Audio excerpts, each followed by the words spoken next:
Good evening, all. Appreciate you guys coming out. We got KC Smith and Tyler Jones here from the Element. Why don't you guys just give yourself a quick intro, and we'll let folks continue to roll in here for a couple minutes while we BS about your guys' latest hunt in Nebraska. Cool. That's Tyler Jones. He's my best friend, and he always kills bigger deer than me, and he's taller than me. So I have to walk fast to keep up with him when we go do stuff. But he's nice, and he lets me walk in front, so I get to set the pace. Works out pretty good. This is KC Smith. He's one of the best dudes I know. He is everybody's best friend. He's my best friend. He's also, like he said, just a touch shorter than me. But he's smarter than me and quicker than me for sure. But he has a 4-year degree. I don't. So, life goes different than planned sometimes. That's right. Sweet. Well, I appreciate you boys hopping on here with us. And as all you folks rolling in here can tell, Casey and Tyler are two of the most entertaining folks around. I feel like I'm very frozen right now. You are. Yeah. But that's okay. From the cold north. We like to have fun, man. That's one of the big things about what we do. You know, like we travel around hunting whitetail a lot, but we do not do the lone wolf, like I'm tough guy type stuff too much. So we like to have a good time because we're not very tough. We aren't. So, yep. Oh, am I unfrozen here? Mm-hmm. Yeah, you are. Your face is better. All right, dude. Kind of better. Sweet. Yeah. I don't know what I did to break myself there, but just want to go over some housekeeping here as people are pouring in. So across the bottom of your screen, you have a chat function, which the chat is perfect for saying, I'm Bob from Indiana, or, you know, just general banter back and forth. And then there's a Q&A spot. So if you have questions on mobile hunting tactics, things specifically for KC, Tyler, myself, on onX questions, whatever it may be, throw all of your questions in that Q&A. Appreciate all of you that wrote in questions on the email response. We're going to do our best to answer a bunch of those. We'll touch on some app features that these guys use a heck of a lot to get themselves on more bucks, and really just generally talking whitetail hunting and how we do it mobily. So KC, Tyler, I know you guys were just in Nebraska. Tell us a little bit about the hunt here, and then we'll kick it off. Well, it's one of my least favorite places. Tyler's done pretty good in Nebraska, as much as he hates it, but we don't hate the place. We just you know, have it's always tough there, man, because we always do it kind of earlier in the year. So it's hot, dry. And one of the things that's probably under talked about with early season hunts is how long the days are. So how much sleep you don't get at night. You know, like we're getting 5 hours of sleep a night constantly doing, you know, those September hunts in Nebraska. So it was I try to stay away from the term grind, you know, because I love it. We have fun. We're not grinding, but we worked hard. That's for sure, you know, doing that hunt. So it went all right, I think. Yeah, it went great. So normally, I guess for 3 years or something, I hunted it and with little success. Mosquitoes were terrible a couple of years, kind of moved around year to year trying to figure things out. And then like maybe last year was the 3rd year that I've spent time early season Nebraska, and you know, basically ended the trip there with a good buck and some pretty tough habitat or, you know, geography. And then this year, same deal for me. Casey had a killer hunt for like the first two and a half days.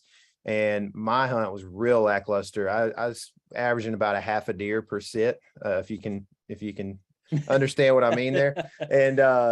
And then the last night we actually ended up doubling. Like literally we measured it on the map. It was on onX. It was 86 yards. We were sitting apart from each other. No kidding. You guys were that close when you shot those bucks? Yeah, we heard each other shoot. Yeah. We were like, what was that? Yeah. That's freaking cool. That's really cool. So were you guys hunting true public in Nebraska, or were you hunting some of their open waters and fields program with the walk-in there? We hunt true public in Nebraska. We jumped around the state some and hunted a lot of different habitats. You know, Nebraska is pretty cool because it's so diverse. You can go east to west and see, I mean, you can see Iowa in the east and you can see Wyoming in the west, you know, so it's like it's just two parts of the US almost. Mhm. And we kind of did that about here. So like a lot of the country, Nebraska is experiencing a drought, and that was huge in what we were dealing with up there. In years past, we'd gone up and targeted ag fields of sort, whatever they may be, you know, in the drought, some of that sandhill country, especially, you're looking at, you know, hay fields as being a destination food source, as weird as it sounds. You know, the deer go out there and find something. It's just something different and green and luscious compared to what, you know, the dirt. So we started out targeting that, but I figured out pretty quickly that water was going to be a key source. Taking credit for this. Again, Tyler acts like I never Again. thought about hunting water No, until. no. Here we go. Yeah, here I we go. thought that I killed a big public land buck in Oklahoma over water last year, you know, but whatever. No, I brought it to his attention. Then he is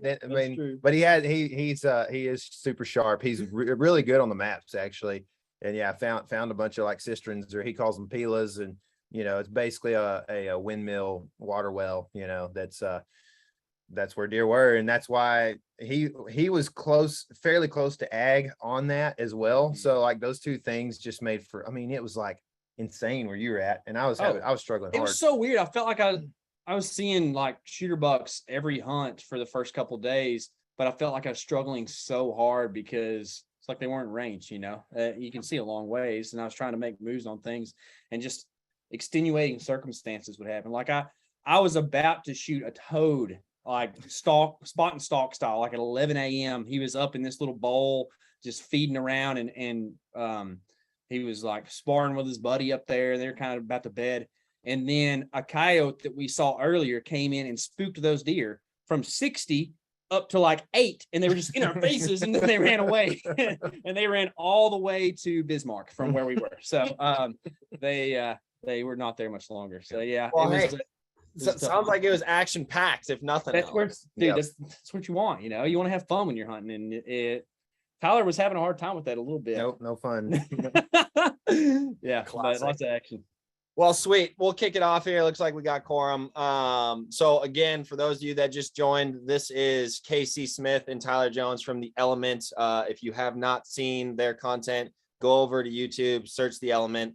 It's some of the most entertaining whitetail hunting that you can find. So with that, this is a masterclass on mobile hunting, and these guys hunt as mobilely as anyone I know. And now, I think everybody kind of has a different definition of what mobile hunting is. You know, when somebody says mobile whitetail hunting to me, it's kind of, you know, like hanging and hunting every time you're going out, you know, hanging a set in the dark, pulling it down, changing your spot, hanging a new one for the evening. But I quickly came to realize in a lot of the questions that we got, a lot of folks, mobile hunting is more spot and stalk. It's, even tracking came up in some of the questions there. So why don't you guys just kind of, I mean, I know you guys do a lot of my quote unquote definition of mobile hunting with hanging hunts. I know you guys do a fair amount of spot and stalk, as Casey was just talking about. Tyler shot a 180-inch buck doing that in Kansas last year. So why don't you guys just kind of introduce kind of your general setup when you're hunting mobilely, and then some of the tactics that you guys use to be as successful as you are with, you know, hunting new properties all the time. I mean, you guys just talked about how you traveled dang near across the entire state of Nebraska over the course of a week, hunting different spots, always changing tactics. So kind of talk through what that looks like, what you're doing from a mapping perspective, you know, before you get to these places, how you're determining whether what you just put your boots on was worth hunting or not worth hunting, what you're looking for that's going to keep you in a spot. Kind of go over some of those things and your tactics and your strategies that you guys deploy throughout the season.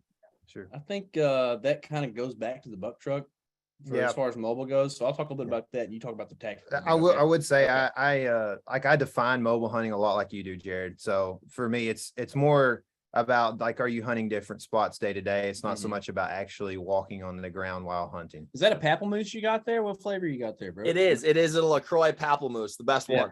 That's my favorite for sure, just because the name alone, you know, it's good. So for me, I'm like you. I define mobile hunting as just being, having the ability to be mobile and make a new decision every time you go in the woods. And for us, that kind of goes back to hunting mobilely from the truck a lot. when you hunt public land, it's good to be able to drive and to go different places. You know, if you end up setting up a base camp, like on a certain like wildlife area, and you limit yourself to that certain wildlife area, then you might be hunting mobily, but you're still hunting, you know, in general, the same stuff. A lot of times, I know this is very discrepant, right? But the truck for us, we've started calling it the buck truck. That's the truck we drive around in and kind of operate out of. It's our mobile archery shop and target and all that. I don't actually shoot the truck, but the target's in there. You know, it's like, and that's kind of where our mobility comes from. And then within that, there's we hunt out of saddles a whole lot. I'm not afraid to climb in a tree stand, but I like using a saddle a whole lot. And then hunt from the ground quite a bit too. And I don't really do my best to not try to get tied down to any one of those. Whatever it takes to kill the deer is what you should do. You know, like I wouldn't call myself a saddle hunter. I wouldn't call myself a ground hunter. I'm just a guy who's trying to shoot a deer, you know? Yeah. I mean, yeah. And when we approach the map stuff, there's a constant like, potential to change at any moment, basically, when we're in the truck. So, you know, starting out from the beginning of a trip, you know, we're using a lot of high level stuff. We typically have like an idea of what we want the hunt to look like. This guy can see really well, so he likes seeing big swaths of country. So we tend to be in open areas a lot, even if it's in, you know, more of an eastern type setting a lot of times. He likes to see, and I do too, to basically react to the deer and learn from the deer, because we grew up here in East Texas, Northeast Texas, and it's thick, and you just can't learn stuff because there's hunts that you don't see deer. So how do you learn what you did wrong if you know you might have had a deer 80 yards you didn't see? So when we start looking at the maps, really, I'm always looking wide at first and trying to go like what sticks out. It's really just a process of like more narrow, and then you find something in the more narrow, and then you find something in more narrow, and it just continues to go in that way. So you look, a lot of times I almost always have hybrid on, I mean, constantly. So with the hybrid, like what the hybrid does for me is immediately, now that I've done it enough, I know if I'm looking at a draw or a ridge almost always. I know also that I'm looking at, in the hybrid, I'm looking at places that might be funnels or pinches or whatever. And so, you know, you've got this stuff pulled up here, and you can see in the hybrid mode, especially if it has a blue line in it, you know, that's going to be a creek, you know, and then you've got these ridges, which can look a lot like a creek system, but once you kind of train your eye to them, you've got a better idea of what these ridges look like. Finding saddles through that stuff is really a good, thing to kind of just generally be able to see really quickly as you look through this stuff. I also look for the end of ridges a lot of times, especially when they butt up next to like agriculture and those kind of things. And so we're generally seeing that stuff. And those creeks are also the creeks are literally, we don't have ridges here where we hunt, where we grew up hunting at least. And so the creeks they're highway systems for deer. And if Jared wants to look at that, that creek horn is what we call them up on the left, right there, top left, where that creek kind of bends out and makes the oxbow to the west there. That is like, you know, a pretty premier spot. Now more on this main creek channel across the road. Right on your other margin there. So there's a big, there. So like you can see where that ridge and that creek pinch up together. Right in there is oftentimes a good place to catch deer coming back from bedding on these ag fields to the north. That place is sick, actually. Yeah, you could easily. We actually might have looked at this today. This is weird. I know. He pulled it up. Like, wait, how's he on our screen? I was thinking I've seen this place before, and I'm pretty sure we looked at this at lunch.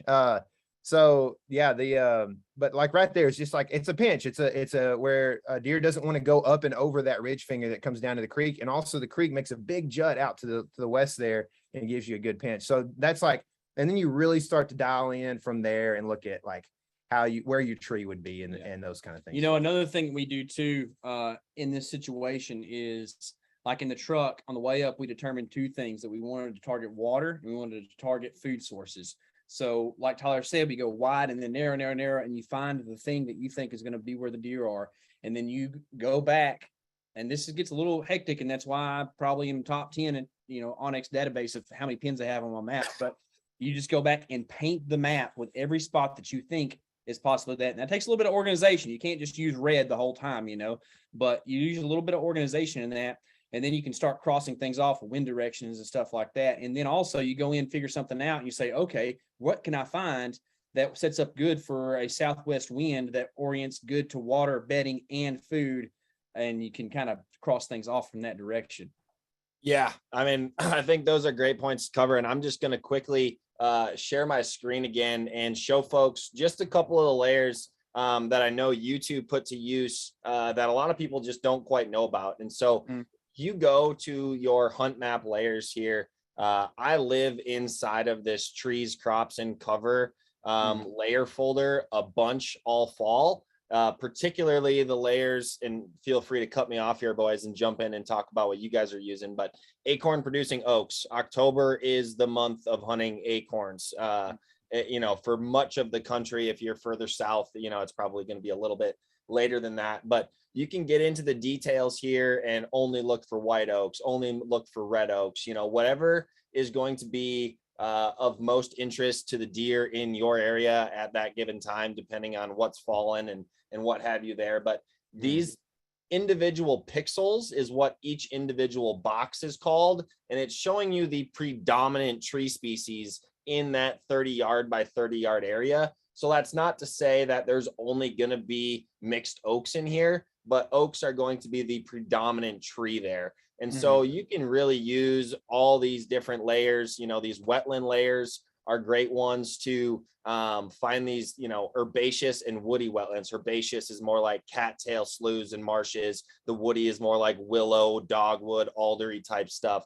And those are often great spots to find bedding areas or those habitat diversity transition zones where it goes from wetland to hardwoods, or maybe even wetland to like prairie grass. And then the other one. This is how you kill deer right here. You look at this stuff, and you also have to like gain this knowledge of the general area and do a little research on your own. You can know what oaks are going to be in the area. So if it's going to be like a regular old American white oak, then that if you're seeing predominantly red oaks in that area, but there are white oaks in the area, then that like that one pixel is particularly a good spot on the end of that ridge, right? So you always have to think like, it can't just be one thing. You can't just go into the woods and hunt oaks, or you can't just go in and say, well, there's no ag around, so I'm going to hunt a herbaceous wetland and assume the deer are eating there, which they probably are if there's no crops around, right? But you have to like put as many variables in your favor and cross them over and make like, say, this is a good case for this, but also this overlaps too. And that's how you end up finding deer. We were using the oak layer in South Dakota. We just kind of made a big loop and did both those states on this last trip. And it was pretty handy with that because there isn't a ton, but the places they were dropping. Now we didn't kill deer over those oaks, but we at least went in and hung a camera and crossed some places off because of that. We were able to find oaks that deer were hitting, but there just weren't shooter bucks there. And now you're on my favorite layer probably is, I really operate in that crop layer a ton, and I use 4 different crop layers pretty much. I use soybeans, corn, wheat, and alfalfa. And those are the 4 that I really care a lot about. Now I'll turn a lot of them on just to check things out, and in fact, up there in Nebraska, whenever those deer are just hitting regular hay fields, you can do hay, and it does help.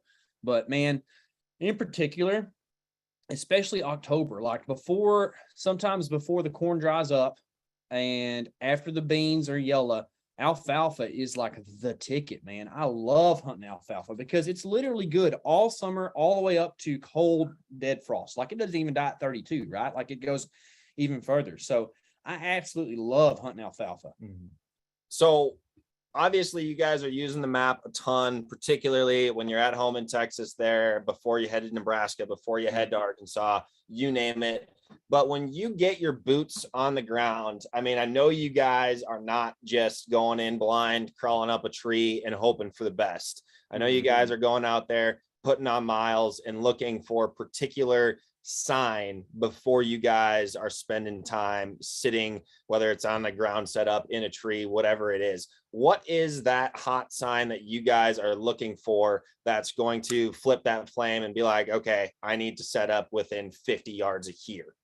Mine's probably way more boring than yours, so go ahead and start. Well, so to be honest, I feel like a lot of times I'm not actually finding sign that tells me to be there. like, okay, let me figure out how to explain this exactly. But like when I go in to hunt, a lot of times I feel real good about where I'm going before I even see any of the sign that's in there. And so the sign dictates the tree sometimes, but like, I mean, I've got a small section picked, like a lot of times I've got a 100-yard by 100-yard spot picked, and I just need to find which tree based on sign. So for me, honestly, so you're picking 100-yard by 100-yard area from the truck or from home, and you are a high percentage of the time ending up hunting in that area, regardless of the sign you find. Yeah, based off maps. And this is not like a chest beating session here. This is me just saying this is something we do all the time. And you know this, Jared, but like we literally don't tell our other partners, but like we use onX more than any other thing we use. I literally use onX more than I shoot my bow, and I shoot a lot, you know? So it's something that I am constantly on. I enjoy it. Not only does it help me, but I enjoy it. And so, you know, for me, I have gotten to where a lot of times, especially if I'm hunting in an area that I'm familiar with, at least got 1 year of experience in or something, I can pick a pretty good spot that I feel good about because of terrain, water, and agriculture / bedding, and how that all relates together basically. So what I would say my number one sign that helps me to dictate the tree that I set up in is a trail more than anything. That's what I was going to say, man. Let's go. Trail. As boring as it is, dude, trails are, I mean, that's what deer walk, man. And as crazy as it is too, outside of the rut, when deer do weird stuff, like they're usually using those things year in and year out, the same ones. And so like, I like to think about the deer that I ended up killing in South Dakota this past week. We went in and actually kind of bumped this bedding area inadvertently and saw buck sleeve, went in and the next morning, like what Tyler was saying, you know, like a half-acre area or something that we're going to go set up in, and found trails on the map, and then went in and found a decent hanging tree. Not the best one, but a decent one. But there were 2 scrapes kind of at the base of that tree, and bada bing, bada boom, shot a buck at 37 yards, man. Like it ain't rocket science, but it's something that like once you learn how to put the stuff together, you really can. And I'll tell you, you look like you got something. Yeah, so there's a question that directly kind of relates to blind hanging hunts, and that is, how do you pick out the tree? You know, obviously, if you're walking in there blind, particularly on a morning hunt, in my opinion, it's a heck of a lot harder to pick the tree than an afternoon hunt because it's dark and you can't see all the obscurities that is going to block you from shot opportunities. But are there some like certain features of a tree you're looking for, or kind of what does that process look like? Or in the morning, are you afraid to be shining your white light around in trees, or kind of walk us through what you're doing there? Yeah, I think that it's tough. First of all, my least favorite thing to do is finding a tree in the dark. I love going in and confirming that if I can in the daylight. If you're out more in the plain states, it's a little bit better because you can usually tell what the decent size hanging trees are. And it's another thing, onX is good for, is that like, especially if there's a little shadow on the aerial, you can kind of tell how big of a tree you're dealing with. You know, if it's a big old cottonwood that's, 8 foot around, you can kind of tell that until that's probably too big to hang in. You can also tell what's a little shrub, and, vice versa. In the dark, in the morning, you're still relating that stuff back to trails and sign and wind direction. You want your tree to be on the right side of the trail for the wind. One thing I really like is I don't like sitting up super high. Now, I did one time this trip, but like overall, like 13 to 15 feet is like the money spot for me. And a lot of trees have like large major branches at that distance. And when you're a saddle hunter, you look just like one of those things, and you can get away with a lot up there in that tree, especially if you can get inside the crown of that thing and just being a little nest right there. Like, dude, you are like impenetrable. So that's one of the things, like when I'm shining my light up there, I'm looking at that stuff, trying to figure out like, well, where exactly would I hang my platform and what would my shots be like on that? Yeah. You definitely have to think about like where your platform goes in relation to where you're going to be where your shooting windows are going to be, right? And where you can draw your bow through and all that, the gap and everything. But as much as anything, initially, like I'm going to make a tree work if it's in the right spot. I have to find a way to make it work. So if there's 3 trails in there and you can only get downwind of 2 of them really, but you can get shots to them. So it's 35 to the farthest one, 15 to the closest one, and there's one behind you at 13 yards or whatever. Then you just got to make sure you have shots before deer get your wind on the downwind side. But like if that's the tree I can shoot all 3 trails from, and I'm not sure which one's the best trail, then I'm getting there. I'm not just going to get downwind of the next one so that I have a 50 whatever yard shot, because I'm going to be downwind all the trails. I usually am pretty aggressive about that. And if it's during the rut, especially, like those are going to get pushed through by bucks and not get your wind most of the time. Sometimes you're just going to have a family group of does come in and bust out. And actually in South Dakota, so the Nebraska trip, we piggybacked South Dakota onto the back of it. So we're gone like 10 days or whatever. And the way I kind of picked my tree in South Dakota, I used the map a ton, but I was able to, we glassed one night and kind of were in like a hunting position. We were able to move. We're on the ground. So we're able to move into these little ditches. I thought deer would be coming by us going to ag. And so we saw a good buck, and I saw him go down into a creek section, and it's dry up there right now. So I assumed, looking at the map, I was like, man, the water's low, but I guarantee you there's a pool there that's like holding water right there. Cause I saw him go into it. I saw a little spike go kind of into the same place about 20 minutes prior. So anyway, next morning we went around to the other side, had a decent wind, and watched another buck bed basically south of that little pool, what I assumed was the pool. And so anyway, but that's the way the mornings typically work to your advantage. If you don't like picking trees in the dark, is that you can really get up, glass, figure out exactly where you need to be and pick the tree. And I was looking at all I was basically using the maps, like the radius tool, was using that quite a bit to make sure, like, okay, well, from this tree, which I think is this tree on my that I'm looking at right here, can I get shots to where I think that deer will be or whatever. And so use the radius tool a little bit, used some of the hybrid to make sure like that is where the creek is, and I'm not just crazy and thinking there's a water hole there.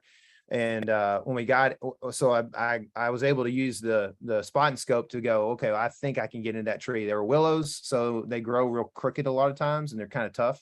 But anyway, walked in, and yeah, you see the radius tool there. And so walked in, picked the tree, got up in it. It was going to be uncomfortable for a while, but it was in the right spot. It was right next to the water hole. And I ended up actually shooting a buck so close that I lost track of where his shoulder was and hit him like in the worst spot you could hit him in. And I'm pretty sure he's still alive. I mean, we bumped him one more time like hours later, and it was a tough deal for me. I don't typically have it happen very often, and I shoot a lot and try to make good shots, but he was in and out of willows, and I lost track. I was so shocked when it didn't go right in the crease, at 10 yards. And so anyway, it's just, it's just a tough deal. But anyway, the picking the tree is really based off of shots more than anything. Can you get shots to where the deer are going to be? And not to just keep harping on this, but close shots are good shots Yeah. too. I like shooting them at 12, 14, like you just know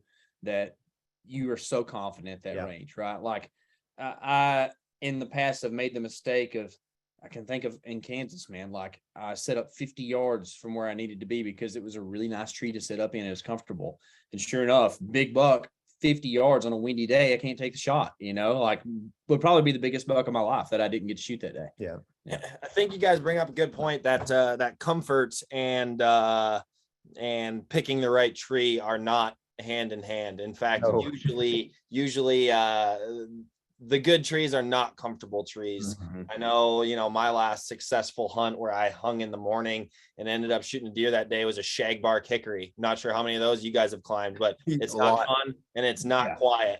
No. But at the end of the day, it was the only tree I had. And so that was the one that I made do with. So I think you guys hit the nail on the head there as far as, don't try to make the tree work, or don't try to make a tree work that is going to be more comfortable and further away, be less comfortable and be in the money spot. Yeah. So, Some trees just look like a stand tree, but don't do it. Don't be sucked in, And in fact, in South Dakota, when I killed that morning, I made a mid-morning adjustment to my platform. I was set up lower than what I needed to be and didn't have the great shooting angles that I wanted, and actually moved up like 8 more feet like probably 45 minutes after shooting line. And if I hadn't done that, I wouldn't have been able to shoot the deer that I shot. So that's actually a question that came up quite a few times is, like, what is your guys' willingness to leave a setup or change setups? Let's say that, you're hanging in a tree and it's 9 o'clock. You haven't seen, any deer, maybe just a doe or two. Are you guys going to ride it out through that, mid-morning, cruising time? Are you guys going to be climbing down looking for a new tree? Is it on the spot and stalk? Like, how aggressive will you guys get and how patient will you stay in some of your hangs? We're a little different here. We are. Yeah. I get hungry for a Pop-Tart about 8:15 in the morning and things really start. I also run pretty cold. So when I've been sitting there like for a couple hours, I get in early too, usually. And so I'm freezing by 8 o'clock, even during the rut, it's tough for me, but I have done at least one all day sit the last few years. So just to prove that I can more than anything probably. But I to be honest, if I'm honest about myself, like depending on conditions and movement and stuff like that, time of year, what I feel like I'm hunting. So like, am I hunting? If I'm hunting 150 yards from a field edge, then I don't know. Like, I don't always feel comfortable just hunting all day there, right? Like I can make another move in the middle of the day, and it gives me something to do. And I'm not an ADD guy by any means, but there's just something about sitting there, not just basically watching a patch of grass that is a struggle for me. It's probably because I'm always thinking about like how many emails I got to send or whatever, but I usually get down, it gives me something to do. I go get something to eat. I warm up a little bit and I can make a play. By the time it gets pretty light, I'm looking at maps already. Mm-hmm. And in the same thing in the evenings too, like a lot of times I'll look at weather and maps in the evening and I'll go, if I don't kill tonight, can I leave my stuff here or do I need to take it down and go? So that's a decision to make as well when it comes to that. But I'm not a late morning stand sitter very often. And it probably has cost me a few deer, but that's just the way I like hunting. And not everything about hunting is shooting big deer. It's fun too, so I don't know if I can think of a time where my strategy has paid off much more than the way you do. Now I always think it might one day. It will one day. I mean, probably. well, I shot a tiny Texas public land buck a couple years back at like 11 a.m. So, and that was the late season type hunt. And that deer was kind of moving his bed kind of, late morning or whatever. So there's some justification to it. I'm a real big believer in the mid-morning flurry. I think that deer, they leave their evening food sources. If you're in ag country, they leave their nighttime food sources. They go to these staging, mess around areas where they socialize and do all their stuff. And then once the sun gets to a certain height and things start heating up, there's less shadows. They then like kind of freak out and want to go somewhere. So like, it depends on the time change and stuff, but like 9:30, I want to be in the standstill because I've seen a decent amount of action at that 9:30 spot in the morning for sure. I think that there's a lot of deer moving, especially bucks at that time of day that are moving around. But again, like Tyler said, it's pretty weather dependent. If it's hot as I'll get out and I don't have a lot of confidence, I'm getting down. I go off a feel a whole lot. Mhm. If I'm confident in something, I'll sit. If I'm not, I'll move. And that's not very helpful to people. But at the same time, if you get out and build confidence, or you learn the things to be confident in or the things to hurt your confidence, then you kind of know that feel. Yeah. Everything kind of plays into your personality too, and like the way that you feel comfortable hunting and you have had success is probably the way you're going to that's just the way you hunt, right? Like a wolf doesn't hunt like a bobcat or whatever, so. Well, and I mean, I totally agree with the gut feeling. I mean, it's so easy to, ignore that gut feeling that says stay another hour and go eat that Pop-Tart at 8:15. But, a lot of times, that gut feeling is going to be right. And I mean, to add to that, some of my strategy what I do a lot during the rut is like you guys, I love to be able to see. I love hunting a quote unquote observation stand that I have a chance to kill in. And so a lot of times what I'll do, especially during the rut, is I'll sit early morning somewhere where I could observe, a larger area and see deer movement and see some action. And then about that 8:30, 9 o'clock time, I do not hesitate at all to get down and sneak into, a more likely bedroom for, a cruising buck, scent check in midday. So I definitely bounce around. And as I said, if I feel as though my spot is out for the day and I've lost confidence, absolutely, I'm getting down at that point. Yeah. I think another thing too that guys get caught up with in the mobile hunting thing is somewhat complicated setups, with like aiders, naders, persuaders, taters, all that stuff. And like they kind of like get up in there and they make their tree perfect and make a little nest, and then you just feel a little bit too attached to it and you don't want to move. But me, I mean, I'm pretty simple about my stuff. I still carry 4 sticks and just a platform and a saddle. And, it takes about 10 minutes to tear up or put down. And, you can do that pretty quickly and quietly if you want to. And I know some people make that other stuff work, and I'm not trying to be critical of them, but I am just kind of making jest of like, don't be too in love with your setup. I can think back a couple years back on Texas Public. I didn't kill, but I set up one morning thinking that deer were going to be hugging a transition line. And then I was seeing deer at 80 yards on a different trail hugging a creek, and I got down and went over there and set up for the next 30 minutes. And I was close to deer for that 30 minutes, and that little time window right there might be the difference in killing one and not. Yeah. So when you, KC, particularly for you, because I know you do a little bit more ground hunting, what constitutes you to set up on the ground versus getting up in a tree? Is it lack of trees? Is it just proximity to, a trail or something? What kind of pushes you over the edge to hunt off of the ground? It really is the lack of trees thing. I think I love hunting out of a tree. It's comfortable. I feel like your shots are easier and better because, dude, I can't tell you how many times on the ground I've shot deer that knew I was there. Like that's the way it goes. Like you just are going to get caught. They are better than us at this thing. So, sometimes it works out, right? But for the most part, like when you're eye level with them things, God has made them to pick up movement, man. That's the way they are, So like, it's real tough. But at the same time, I absolutely despise sitting up in a tree and watching deer move by me at 150 yards that I can't shoot. It drives me crazy. So it's just the thing to do, man. A lot of times it's just figure out where they're moving and go get in their way. And on the ground is the way you have to do it sometimes. And sometimes there's not much cover at all. I mean, last year in South Dakota, I literally was in bushes that was like, they were like 14, 15 inches tall, right? And I'm just like leaned back on my elbows and I had a buck come by because we kind of knew the direction they were traveling. Actually, Tyler and Hunter let me on to where those deer were going to be, man. I killed them because of them. But that I was like in nothing pretty much, just camoed out on the ground, which I don't camo out that often, but it worked because there was no trees to hang in. There were no taller bushes that would give me a close shot. And I was able to be real tight close to that deer, and it made the difference, man. So I don't quite recall that exact hunt. Were you using a decoy at all? No, that was one. It was just a deer that was headed to an evening food source, and he was milling his way along, eating natural browse.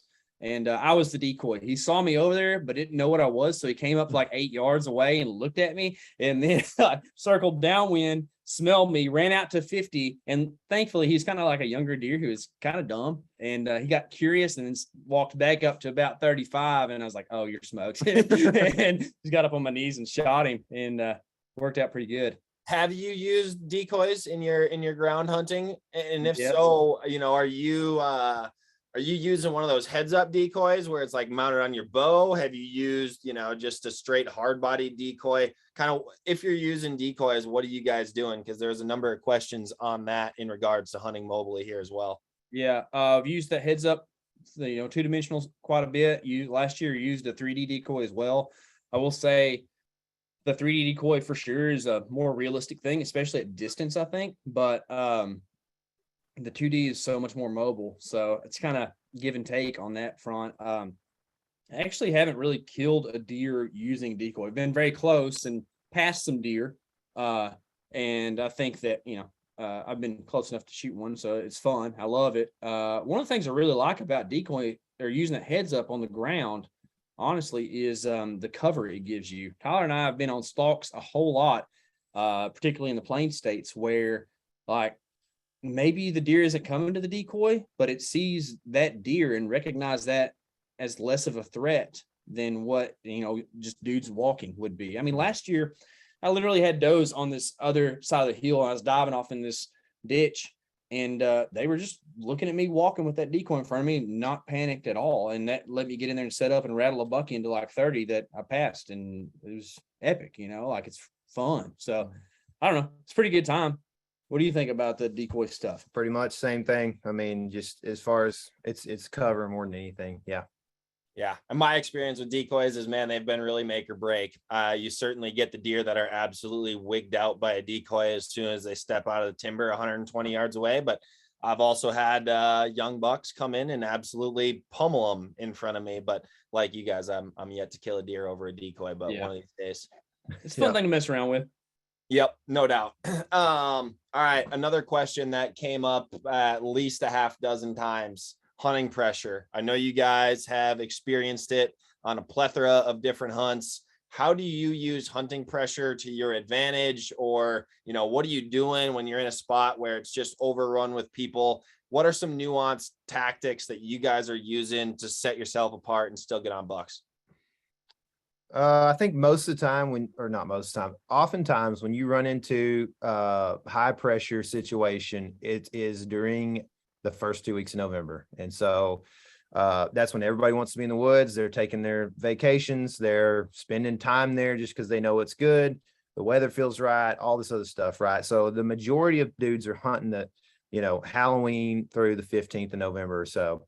So in my opinion, when you run into heavy pressure like that, it's okay, because you're hunting when deer are crazy. You know what I mean? Like you're hunting a lot of times where deer are crazy. So in other words, I was actually talking to a guy today about this, I think it was, where being close to the road is not an issue. I mean, these deer are getting hit by vehicles all the time, and oftentimes in the daytime, right? So being close to the road, being close to accesses and those kind of things can oftentimes work out, especially if you can kind of assume based off of bed to feed, or feed to bed rather, like on a morning when deer might be coming through in that flurry that Casey was talking about earlier, or we saw last year in South Dakota where deer would come down off of food and sit kind of high up elevation wise, and they would wait for thermals to stabilize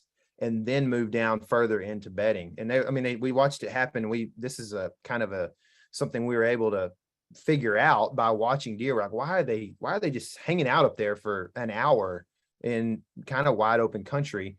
And they're waiting on thermals to stabilize, almost guaranteed. So in those times when that happens, those deer are killable in other areas later in the morning. And if that happens to make sense to you on a map close to a parking area or close to a road, then it makes sense to hunt close to the road until 11 a.m. or whatever. So with that said, I think to encourage people, if you are hunting where there's a lot of people, just make sure it's not always deep, but if you go a mile and a half or more, you will run some of the people, into the ground. Like there won't be a ton of people back mile and a half more or more. Anywhere between that and a half mile sits a lot of people. And then inside of a half mile, you don't have as many people, but obviously they had to walk through there at some point to get where they were going. So it's just some things to think about. Funnels, especially during that time period, if they're close to the road. I killed a deer in Iowa in 80 yards from the road. I watched him cross the creek at the road and follow a doe right to me. And it was November 21st, I think. So, and he was just fully locked in on that doe. So I guess if nothing else, I'm giving encouragement to still hunt those rut funnels, even if there's pressure around. Yeah. I think the direct pressure is pretty tough. Like I always tuck tail and run. Like I don't like to, if there's a truck at the parking lot, I don't want to go in there. I don't want to mess the guy's hunt up, but also like, it's just kind of, I don't know, kind of ruins it a little bit for me, because you just don't know where that person is. And it's just kind of a weird spot. So I would kind of defer back to the mobile app for this thing. Like it's good to have spot 1 through 5 that you can bounce to that evening. It happened in Oklahoma last year. Like pull up to a spot, you got the baddest plan ever, dude. There's just going to be bucks everywhere. And then there's a Chevy 4-door sitting there. You're like, gummit, man, you know, like all of a sudden you're like scrambling, you know? And so, I think that's a good thing to have up your sleeve is some of your alternative spots for an afternoon, evening hunt. Yeah. For a deal like that. Being creative too. Like I saw somebody here said canoe access, you know, water access is a way to get away from people, which it's more work, but so is walking 2 miles, you know, so you might as well get a canoe out. And then also just like, a good application for onX is that, you can find landowner information and you could find a way into the backside of a deep property where nobody else is going to be because you found out, hey, that landowner lives on that property right there. So I can just walk up to that door, ask them if I can walk, you know, 300 yards across their property. And all of a sudden I'm 2.5 miles deep on this property from any access and I'm beating people out that way. So that's super good call as far as just not asking for hunting permission, but just permission to walk across somebody's acreage. And I've actually found success doing that a bunch, as I know you guys have. And it seems as though the smaller the parcel, the more success that I have. You know, if somebody owns a 10-acre tract that bumps up to a piece of public, I have way better success than somebody that owns the 60-acre tract, because that guy with the 60-acre tract probably is hunting. Whereas, you know, the 10-acre tract, it just seems to be less likely and a far greater chance of getting permission to walk across there. Yeah. And the distance to walk 10 acres is a lot shorter than 640 or whatever. Yeah, not wrong. All right, so we're gonna answer a few more questions here. We got a few minutes yet until 6 o'clock. So we are going to throw a giveaway link in the chat right now. So if you guys go click on that link, click on that link, you're going to be entered to win some free onX merch, some free goodies. Only going to be live for about 12 hours. So make sure you click on that link right now. It's only going to be for you folks watching this live webinar. Appreciate you guys being here. And so with that, I got a real cherry question here for you. Came in during Q&A live. Favorite state to hunt public land whitetails? Go. These are supposed to be kind of rapid fire. Yep. Well, this one is. Okay. Favorite state to hunt public land in? Iowa. Iowa was fun for sure. That's can we say that? Top out. Gimme, dude. I mean, you want something besides that? Illinois. Yeah. I killed a giant in Illinois a couple years ago. Yeah. Texas. That's where I cut my teeth, man. All right. I like it. Let's see here. So when you guys are hunting the wind, talk a little bit about how you're using optimal wind and wind calendar in the hunt app to kind of forecast and plan your hunts there. So I just started messing around with that and I'll a little bit more. While you guys are talking. Sorry. I just started messing around with that a little bit more here lately. Actually, it's kind of a newer feature, but that optimal wind thing's kind of cool. But let me give you the caveat before we talk about it too much. There's been many times that I have hunted a stand and thought I knew what the optimal wind was, and then you hunt it and the optimal wind is not actually that. So don't write one off just because you think what the optimal wind is.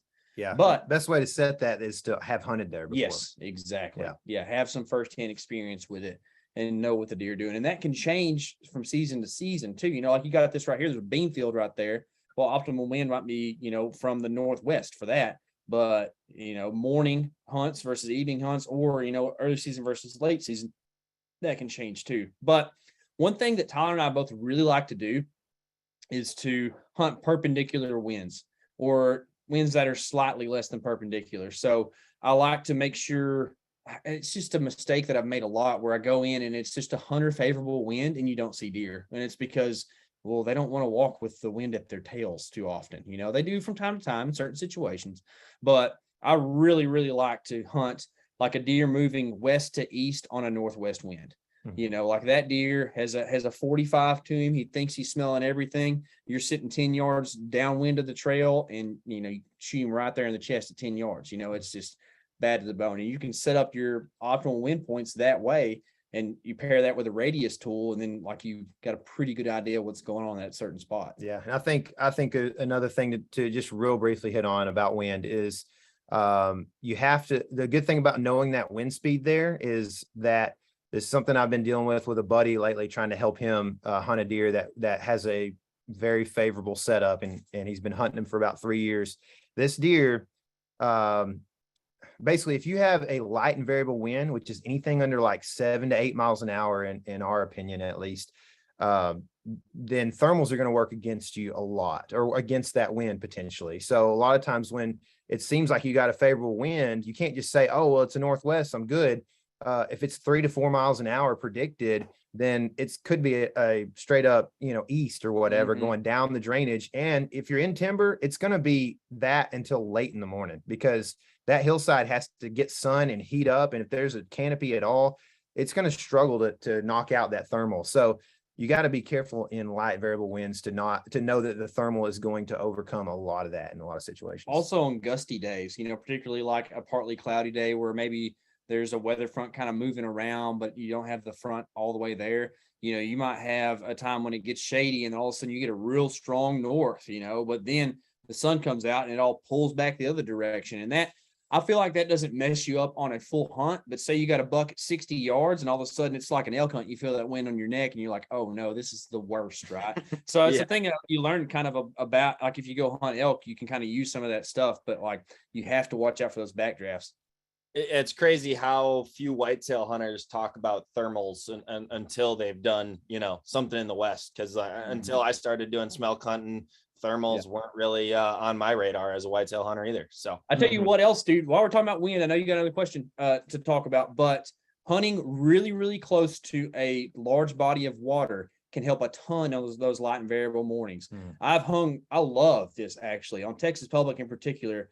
There'll be trees that are just like on the edge of the creek, and you can hang out over that thing and you'll drop milkweed and it'll sink right down that creek all morning long. And it's just like you were in a bubble and you feel awesome whenever that happens. That cold water stays cold longer and it sucks air down to it. That's interesting. That is not something that I've done. That's a super hot tip. I like that one. So you guys said that you guys typically hunt pretty aggressively as far as hunting perpendicular winds, which kind of goes back to my old man used to always say, mature deer die on marginal winds, which kind of sounds like how you guys feel as well there. And being aggressive, being mobile, not like hunting one property over and over, rattling, grunting, calling in general. How does that play into your guys' tactics? When are you using it? Are you guys using it frequently? Talk a little bit about that. Yeah, I mean, I feel like the variables that you have to consider, or I consider in this situation when I'm thinking about aggressive, is how much land do I have to hunt in that area before I have to move? How many spots do I feel good about in that area too? So if I only have a couple spots in a 40-mile square area that I feel good about, I'm probably not getting super aggressive if that's where I decided to drive my truck to. So that's one thing to consider. But if I got a bunch of spots, I'm probably going to get aggressive and get into some of this stuff just without even seeing much action or glassing deer the night before or whatever. And I hunted the property here that I live on in 2020. I hunted a deer for 18 days and finally shot him, big old buck here, biggest buck I've ever seen in this county, and was super conservative. So it depends on what you hunt, right? So, I will hunt conservatively if I think I need to. Like in the case of South Dakota, we didn't have a ton of great spots we felt good about. We weren't seeing a lot of deer. I glassed that place twice in 2 different hunts before I actually moved in. And then really the decision is just like, it's an experience thing more than anything. Like I hate to be a guy. I don't ever want to be the guy that can't explain what I'm doing. But I will say that they're, like you talked about, Jared, the gut feeling sometimes after seeing deer. I've hunted for 30 years or whatever, like I just have a gut feeling that sometimes works out, so. Yeah, I think that as far as calling and rattling goes, I'm 2 different hunters when it comes to that. If I'm in a stationary ambush position, whether that's like in a tree or on the ground, I'm about near only doing that whenever I have visual contact with the buck that I want to shoot. That's about the only time I'm doing that. Now, if I'm treating them like elk and I'm out running around or I'm doing the decoy thing and I'm, planning on popping around some, then I'll kind of get kind of aggressive and blind rattle and stuff. But I used to be a little different on that. And I think the older I get, the more I realize that you're kind of wasting time sometimes whenever you're like, oh, it's 9:30, you better rattle, just see how it goes. Like I haven't killed many deer. Now guys do. Okay. But just my experience, I don't kill a lot like that. That's interesting because I am that guy, rattle on the 30s, if you will. Yeah. Particularly, that last week of October. In fact, both of my Wisconsin bucks I've killed in the past 2 years. I called both of those deer in completely blindly. Well, that's good to know. We might be doing that in the late October. Let's talk after this. Yeah, for sure. Blow that grunt tube like a trumpet, man. Just keep her going. All right, one of the last ones we'll cover here because Tyler, I know you have a dang good story with that Kansas buck. Spot and stalk tips as far as executing on a spot and stalk. We all know the difficulty that presents of deer just moving and this, that, and the other thing between the time you see them and the time you get over there. Yep, reminder, giveaway link. It's in the chat. Go fill it out. But Tyler, take us through what you're doing on a spot and stalk whitetail. Okay. I'd say my best tip is if you want to spot and stalk deer, practice on small stuff. I grew up, my dad had a fishing lodge. That was his poor man's dream, was to own a fishing lodge. And he left Dallas to do that. And we had ducks all out in front of, the property there. And so all year, and this is a mowed lawn out to a retainer wall. So all year I had a 20 gauge that I just crawled, and literally we'd have hundreds and sometimes maybe thousands of ducks out in front of me and coots and all that. And I would just crawl and crawl until I could get down to like 25 yards from these ducks and get a shot. And so I'm having to see all the eyes and observe everything. You can't just zone in on the one canvasback drake that you want to shoot. You know what I mean? So seeing everything is a big tip, and practicing that, knowing when to move, what animals do when they are kind of suspicious, right? So, but starting out on that deer, I was able to, I saw the deer in the morning, and saw him coming down from ag into kind of a bowl that's pretty remote on public, and, pretty good ways from the road and from access and everything else. And I saw him with 3 does, and I knew like, this is potentially just where they're going to stage and move down a little bit further, but they're not going to get to me, I don't think. Kept an eye on them. They ended up just bedding where they ended up like staging down into. They rutted around a bunch. The dude was super wired up.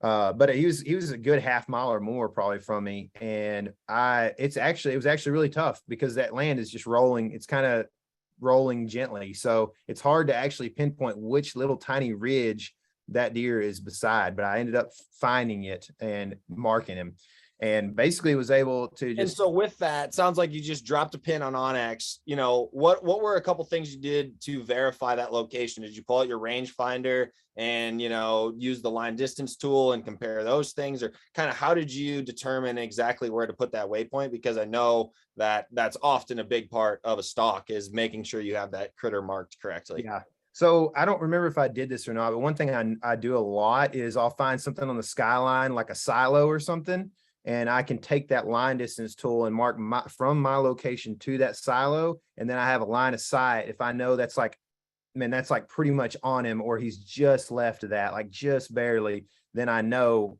that helps me. And I don't remember if I did that on this particular instance or not, but a lot of times the aerial imagery is a big giveaway, because you'll see like a sandy spot on the side of a ridge where it's sloughed off or something. And so you see that, and then you can really start to, but things are weird. I mean, sometimes north and south gets kind of weird when you start looking at ridges and stuff from distance, because it feels like that thing's coming right at you, but really it's on a harder angle than you think it is or whatever. So you just really got to spend time. And that's what I did. I probably spent 15 to 20 minutes trying to mark that deer. It took me a while, and I wanted to make sure I knew.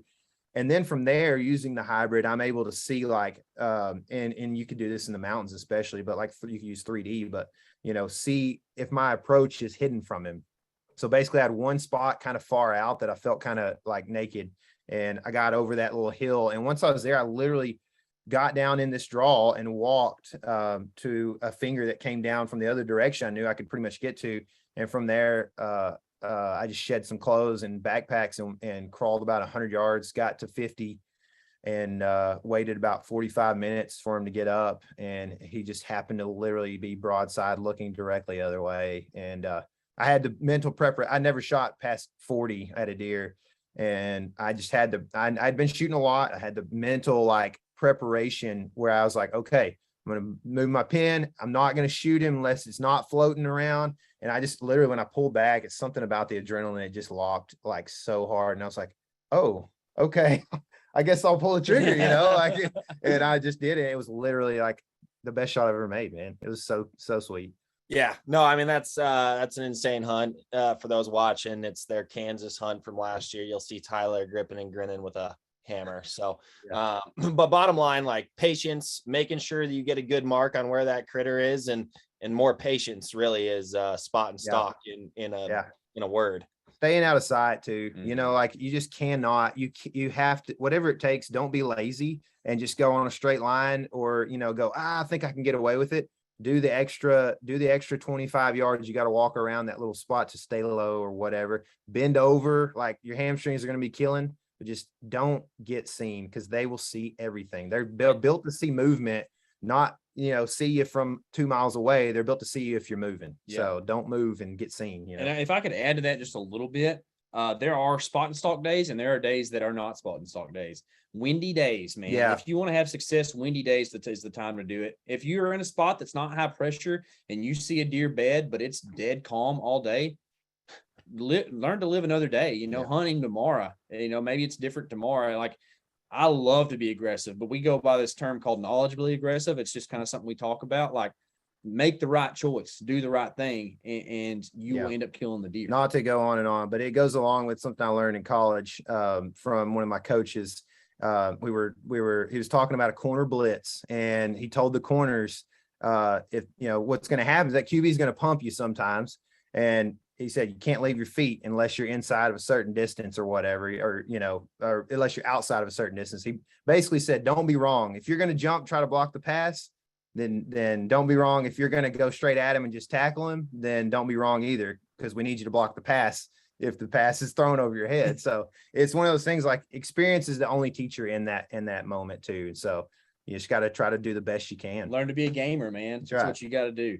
Super good point on windy and wet. And the other thing I'll say is trust that the critter hasn't moved. That's what's bit me on a number of occasions. Is you get in close, you think you should be able to see where that critter is, and you get a little antsy, you get too high on your knees, and all of a sudden that doe spots you. So, stick to the plan and be patient. So, well, Tyler, Casey, I really appreciate you guys coming out tonight. Everyone here and still in the audience, appreciate you guys. The giveaway link is in the chat, so click on that here real quick before we end this webinar. But best of luck to everyone on this call this fall. Casey, Tyler, again, really appreciate the time dropping some knowledge here, and I'm sure I'll talk to you boys here in the near future. So everyone have a good evening. Best of luck this fall. Sounds good, bro. Thanks for having us.